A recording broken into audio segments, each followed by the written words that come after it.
All right, MathCounts, here we go. We got a mixture stretch. This will be a short one. So let's talk about mixtures as ratios.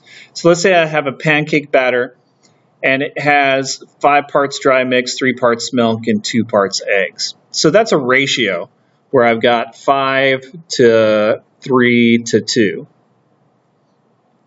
So this means that if I increase this one by a multiple of 2, I have to increase both of these by a multiple by 2.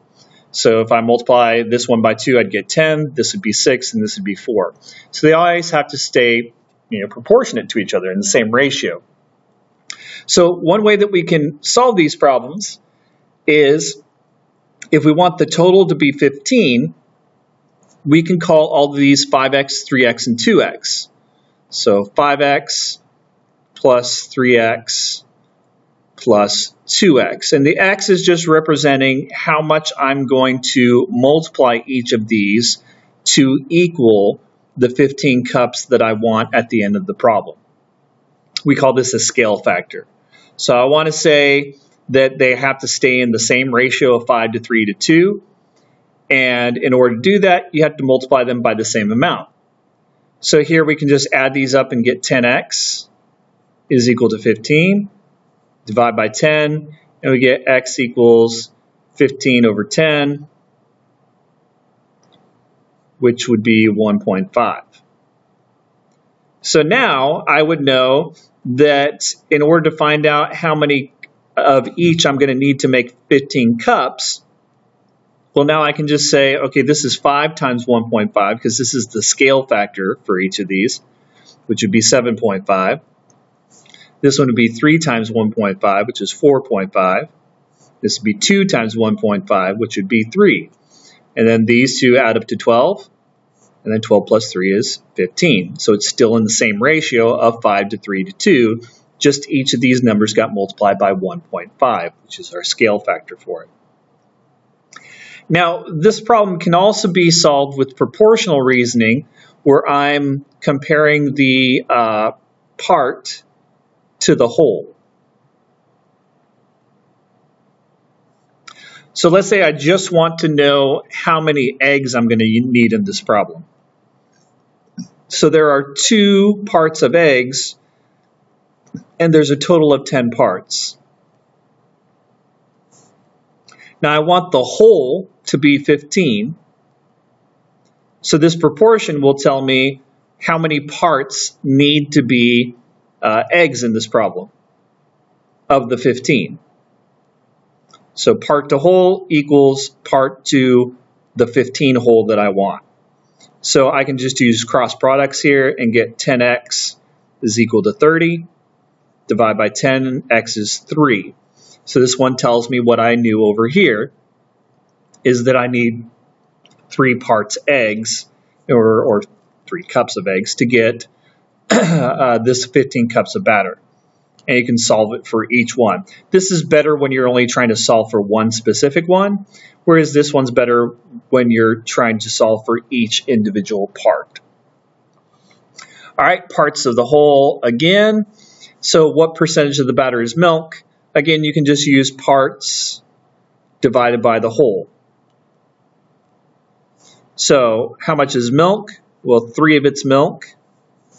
And the whole is, there's a total of 10 parts. So this would be 30%. All right, now the real mixture problems.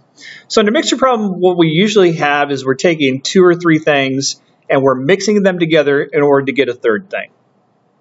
So in this particular problem I've got set up here, we've got 2 things that are being mixed together. Now the weight or volume or whatever we're mixing is right here. So I've got A amount of this, B amount of this one, and then when I mix them together, my new amount will be A plus B. This column here is keeping track of percentages, and sometimes we use price instead. But let's say that we've got oil and water. So maybe this one has 10% oil in it. So I'd say, okay, then this percentage would be 10. Let's say this one has 30% oil. So this percentage would be 30. And let's say we wanted a mixture that was 20%, so right in between. This would be 20. So this just keeps track of our percent of some sort. And sometimes we're going to do price instead, but we'll get to that in a second. Okay, so this column then would represent just the oil. Remember, this is oil and water. This is the percent of just oil. So this column would just be representing what percentage of oil is in each of these. And in order to do that, you just do the total times the percent. So you do this times this would be A times M. This times this, B times N. So we're multiplying the total amount by the percentage that's just oil. And then you do A plus B times P. And now you have a new equation over here. And this new equation is where you're going to end up solving for what you're looking for. Like I said before, this works for price. Let's say that this first part of our mixture is worth $1 per pound. And this one's worth $5 per pound. And we want something that's $4 per pound. This column here would represent the total cost instead. So the pounds times the dollars per pounds, you got a cost. Then you got this pounds times dollars per pound, you got your next cost. And then it should equal this one times its cost. So these two still would add up to this one. So the cost of the first one plus the cost of the second one should equal the cost of the third one because you're just adding these two together. All right, let's do each type of problem where we're dealing with percentages or we're dealing with price. So let's say that I've got 50 milliliters of 10% acid. So I'm assuming here I've got 90% water and 10% acid. And I'm going to add water to it. So basically I'm going to dilute the acid solution. When I dilute it, I'm going to have less acid in the solution. It's going to be 8% acid. So let's say that I want to know how much water I'm going to need to dilute it to get 8% acid. All right, so let's start with the mixtures first. So I know that I'm starting with 50 milliliters of the 10% solution. I don't know how much water. That's what I want to know. And that's the water. And I'm going to add these two together to make the new solution. Now the new solution would just be 50 milliliters plus however many milliliters of water I'm going to use. So here this would just be X plus 50. The 50 milliliters from the 10% solution plus the amount of water that I'm going to use. So this final column is just going to be X plus 50. Now let's do our percentages. This first mixture has 10% acid. I'm not going to use 0.1 for this. I'm just going to basically just multiplying everything by 10 or by 100 in this column. So this will be 10. Water, hopefully, doesn't have any acid in it. So 0. And then the last one, we want to have 8%. All right, our last column then, since this column is the percentage of acid, the last column is representing total acid. So our first column has acid and water together, and basically by multiplying by their percentages, this column is going to just tell us how much acid we have, only acid in each of these solutions. So this one would be 50 milliliters times 10%. And again, I didn't use 0.1. I just multiplied everything by 100 in this column, which works. All right, so I got 500. X times 0 is 0, so there's no acid in the water. And then our final solution here is going to be X plus 50 times 8. So this would be 8X plus 400.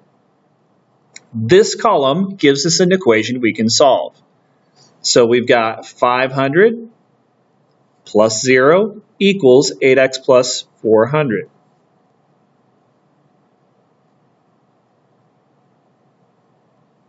So I'd subtract 400 from both sides and get 100. And then I would divide by 8, so 100 over 8. See, that reduces to 25 over 2.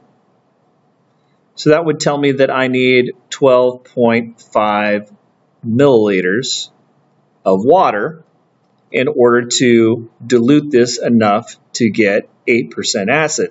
Now this would also tell us, so that's 12.5 milliliters of water. That means my final solution would end up having 62.5 milliliters in it.